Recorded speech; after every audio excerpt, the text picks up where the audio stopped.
Hello, and welcome back to episode 5 of The Offing Podcast. I'm Ashaki Jackson, publisher of The Offing, and your podcast host. Lilliam Rivera is the author of 9 works of fiction, most notably, Never Look Back, winner of a 2021 Pura Bel-pray Award in Young Adult Literature. Lilliam also authored the graphic novel Unearthed, a Jessica Cruz story for DC Marvel, along with artist Steph C. Lilliam received fellowships from MacDowell and Penn Center USA. NPR, New Yorker, Los Angeles Times, and New York Times have included her work on their best of lists. This episode, she reads an excerpt from her 2023 novel, Barely Floating, from Kokila Books, an imprint of Penguin.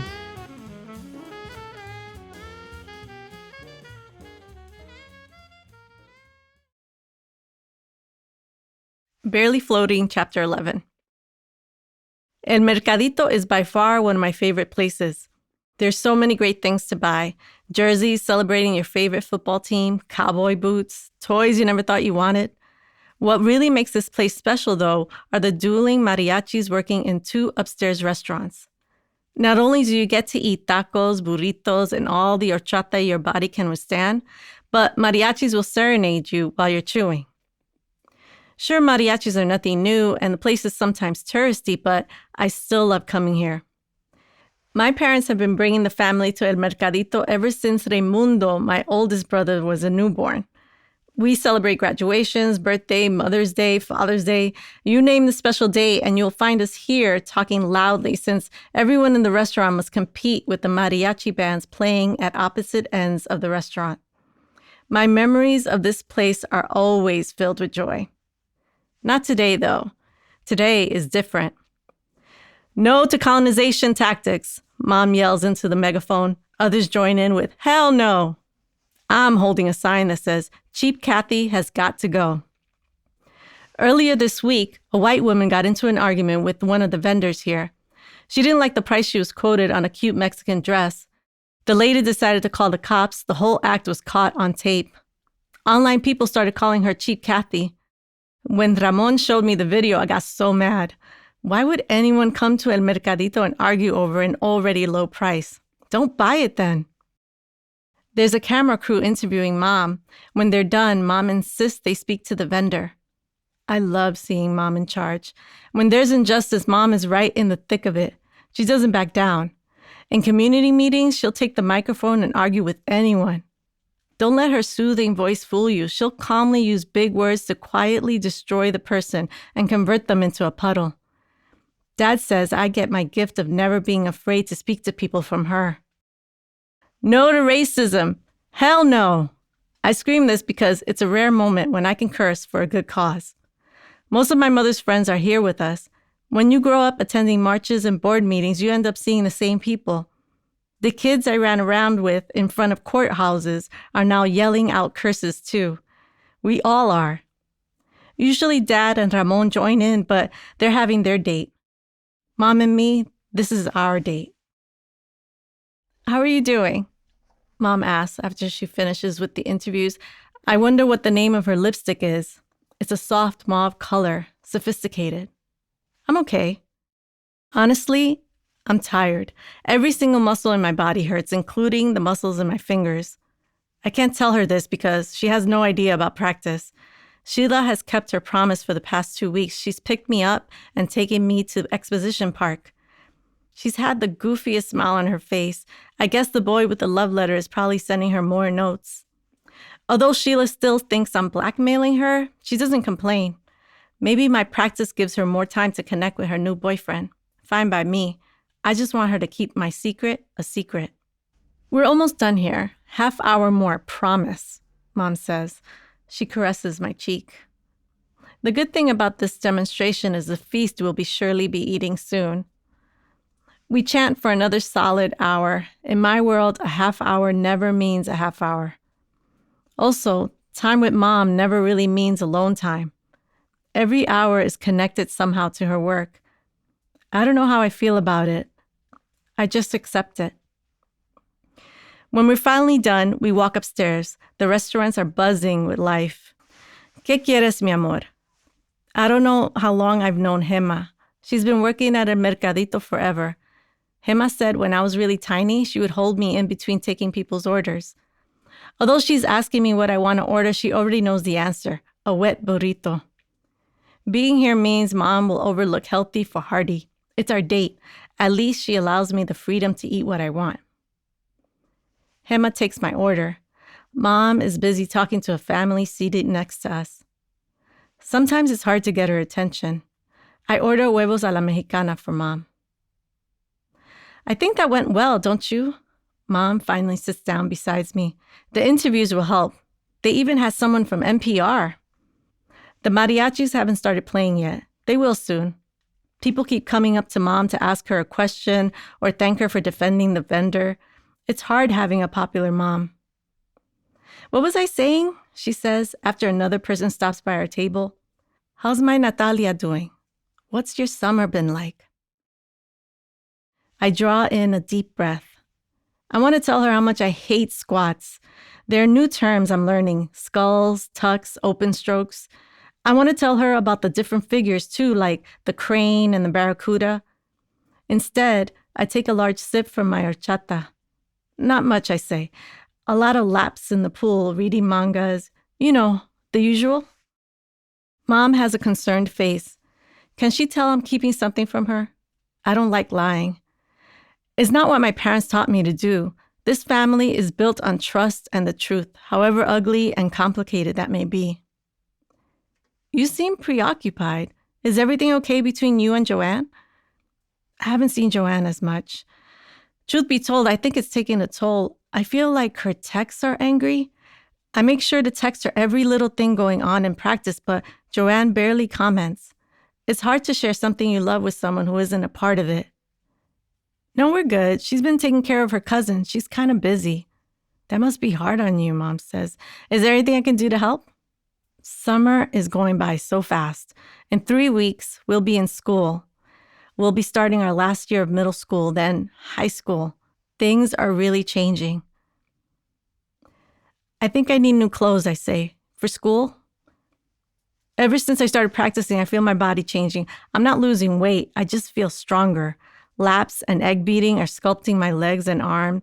I guess Mom is noticing the changes too, and this makes me nervous.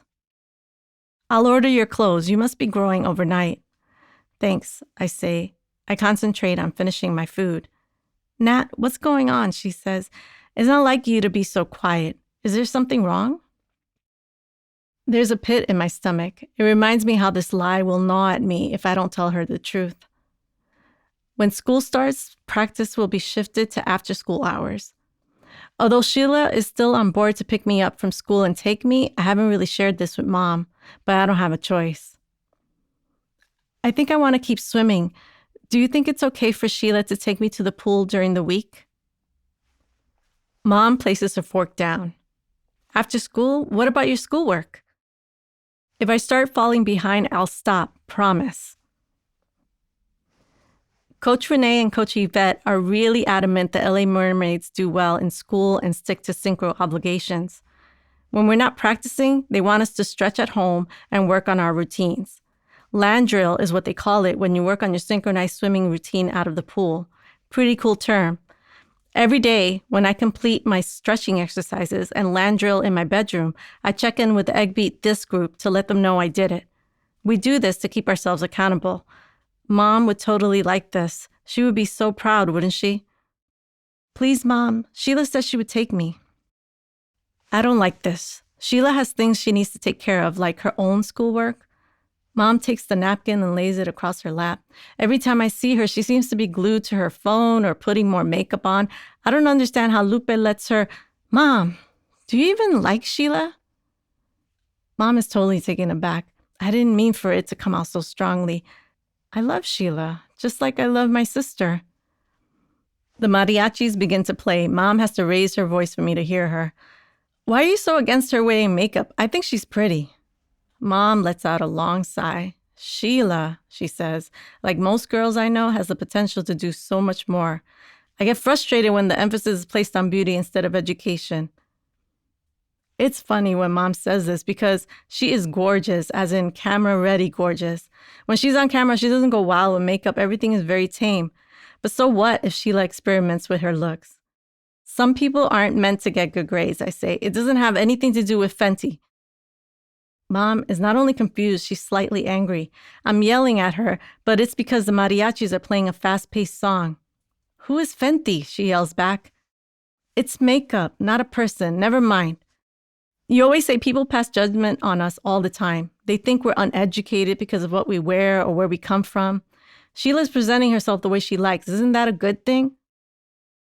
The song the band is playing ends, and I'm left wondering why Mom is so hard on Sheila. I angrily take a sip from my horchata when Mom touches my arm. You're right. I'm sorry. I'm passing judgment, she says. Let me think about swimming after school, okay? After a long pause, her worry lines recede. Remember this song? They're singing Vicente Fernandez's Mujeres Divina. When Dad wants to annoy us, he'll sing Vicente Fernandez's song at the top of his lungs. He drives everyone bananas. Mom starts to sing along, as do most of the families in the restaurant. Come on, Nat. Let's hear that beautiful voice of yours. I start to laugh. She knows I can't sing at all. Ramon is the musician of this family, and me, I don't know what I am. The one who argues, the one who fights. Soon I'll be able to say I'm the synchronized swimmer. Eventually, I join in. I can feel Mom is going to say yes to swimming, and that means yes to my secret. It's only a matter of time before I'll be able to tell her what I've been doing these past few weeks. My parents will be proud of my initiative. They will, I'm sure of it. When we walk through the many stalls, the vendors give her welcoming hugs. One day, I'm going to be like Mom. When I walk by, people will be happy to see me. They'll whisper, "There's the synchronized swimmer. Did you see her hold her ballet leg in the water? Did you see her boost? Isn't she so poised, so full of grace?"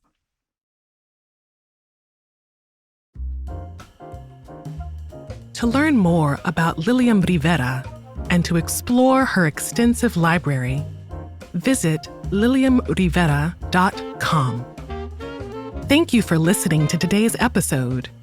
Subscribe to the Offing Podcast on Apple Podcasts, Spotify, Stitcher, Google Podcasts, or your favorite platform to get new episodes as soon as they're available. The Offing is a 501c3 nonprofit organization, and we rely on literature lovers and art enthusiasts like you to keep the lights on. You can support The Offing and this podcast by subscribing to our Patreon. Look for the link in our show notes below, or visit patreon.com/theoffing. Take The Offing wherever you go with one of our fabulous tote bags, coffee mugs, bookmarks, pencils, and more. Shop online at wearepastdue.com/store/theoffing. The Offing Podcast is a Past Due production and was recorded at Past Due Studios in Los Angeles, California. This episode was produced by Christopher Chase Godwin. Katrina Mohn is the executive producer. Thanks again for listening to the Offing Podcast. We'll see you back here next week for episode 6.